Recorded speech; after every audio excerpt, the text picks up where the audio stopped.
PM Narendra Modi 2 दिन की यात्रा पर पोलैंड की राजधानी वार्सा में हैं। इस दौरान वो पोलैंड के राष्ट्रपति और प्रधानमंत्री से मुलाकात कर द्विपक्षीय संबंधों को और मजबूत बनाएंगे। पोलैंड आज मध्य और पूर्वी यूरोप में भारत का सबसे बड़ा व्यापारिक साझेदार है। ये वही पोलैंड है जिसका अस्तित्व पहले विश्व युद्ध के पहले समाप्त कर दिया गया था, पर इस युद्ध की समाप्ति के बाद हुई वर्साई की संधि से पोलैंड फिर से अस्तित्व में आया। हालांकि इस संधि से हिटलर और जर्मनी के लोग नाराज थे और इसे अपमानजनक समझते थे। इसी के कारण जर्मन तानाशाह हिटलर ने पोलैंड पर हमला कर दूसरे विश्व युद्ध की शुरुआत की थी। आइए जान लेते हैं कि आखिर क्या थी वर्साई की संधि और इसे जर्मनी के लोगों ने अपमानजनक क्यों माना। साल 1914 में शुरू हुआ पहला विश्व युद्ध 1918 में मित्र देशों की विजय के साथ समाप्त हुआ था। इसमें युद्ध का आगाज करने वाले जर्मनी और उसके साथी देश ऑस्ट्रिया, हंगरी, बुल्गारिया और तुर्की की हार हुई थी। पहला विश्व युद्ध समाप्त होने के अगले साल यानी 1919 में पेरिस में एक शांति सम्मेलन का आयोजन किया गया था। इस सम्मेलन के दौरान पांचों पराजित देशों के साथ मित्र देशों ने अलग अलग संधियां की थी। फ्रांस के पेरिस में स्थित वर्साई के महल में जर्मनी के साथ 28 जून 1919 को एक संधि की गई थी। वर्साई में स्थित वर्साई महल में हुई इस संधि को वास्तव में एक तरह से जर्मनी पर जबरन थोपा गया।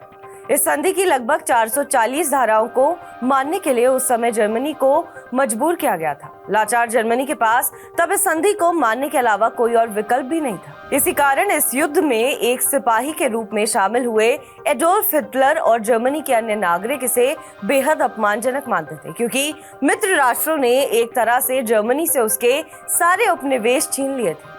उसे अपने करीब 10% आबादी, 13% भूभाग, 45% लौह भंडार और 26% कोयला भंडार दूसरे देशों के हवाले करना पड़ा था। यही नहीं, इस संधि के तहत पहले विश्व युद्ध का पूरा जिम्मा जर्मनी पर थोप दिया गया था और जर्मन सम्राट विलियम द्वितीय को इसका दोषी माना गया था। उन पर अभियोग चलाने का फैसला भी किया गया था। वर्साई की संधि ही थी जिसके कारण एक बार फिर पोलैंड वास्तव में अस्तित्व में आया था। दरअसल 18वीं शताब्दी के आखिर में पूरे पोलैंड को 3 शक्तियों में बांट दिया गया था। इसके कारण अगले 123 सालों तक यूरोप के नक्शे से पोलैंड गायब रहा। पहले विश्व युद्ध के बाद इन शक्तियों का खात्मा होने पर पोलैंड को फिर से उभरने का मौका मिला। 3 नवंबर 1918 को पोलिश गणराज्य की घोषणा की गई और पोलैंड ने दूसरे पोलिश गणराज्य के रूप में संप्रभुता हासिल की थी। आधिकारिक तौर पर पोलैंड ने 11 नवंबर 1918 को स्वतंत्रता हासिल की थी, इसलिए इस दिन पोलैंड में राष्ट्रीय स्वतंत्रता दिवस मनाया जाता है।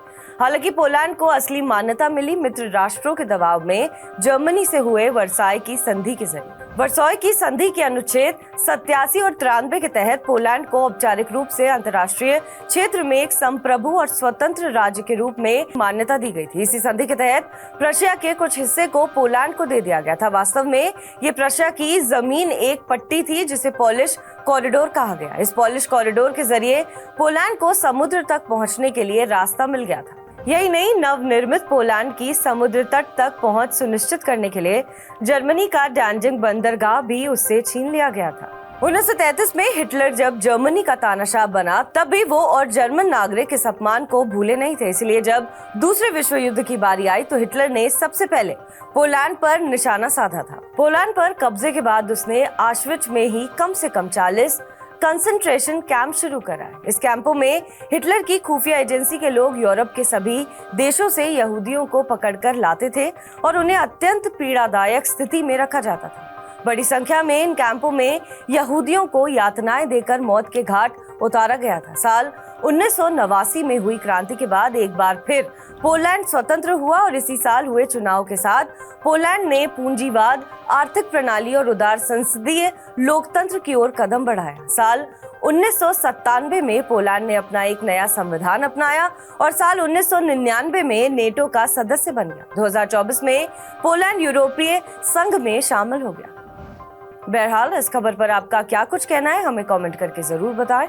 बाकी देश और विदेश की तमाम बड़ी खबरों के लिए आप देखते रहें TV9 डिजिटल।